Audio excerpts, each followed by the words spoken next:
بتتابعوا ايه مسلسلات في رمضان؟ بتابع الكبير، بتابع ايه تاني، هرش السبعة بيقولوا عليه حلو قوي يعني، بدأت اتابعه. امم جميل، بيتكلم عن ايه اللي علاقات. بتتابع المسلسل بناء على ايه؟ بناء على حبك للنجم ولا بناء على ان الترند ماشي مع كذا بس فبمشي معاه؟ الصراحة لا، مش كده. لو ماشي اه. على الترند كنت في مسلسلات كتير قوي كنت تابعتها، امم بس مفيش قصة، مفيش أي حاجة. لا، هو عموما عن النجم، اه. عن النجم، وفي نفس الوقت بشوف فيه حاجة شدني في من أول حلقة. اه. قصة ايوه.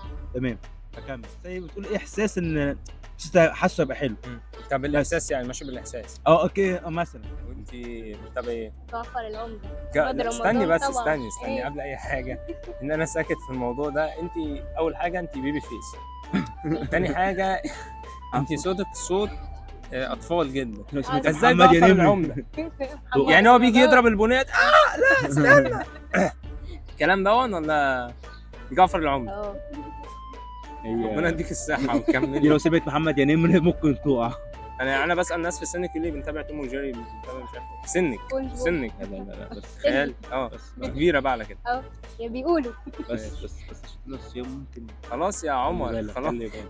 خلي بالك. ماشي انا انا فرحان. عارف انك عايز مذيعة، بس خلي بالك برضه. خلي مذيع. بالك، فنزتك ممكن اوعى. ربنا يخليك، احنا لسه بنقول يا هادي فادعي لنا ربنا معاك يا رب. وتشترك في القناه. اشترك. انا فرحان ان انا شفتكم والله فرحنا النهارده، جداً. وكل سنه وانتم طيبين. انت طيب. اديني المايك. ربنا يخليك. دي ما انتوا عايزين إيه ده، تاخدوا في- المايك إيه ده، بقى إيه ده، طبعا. إيه ده، إيه ده.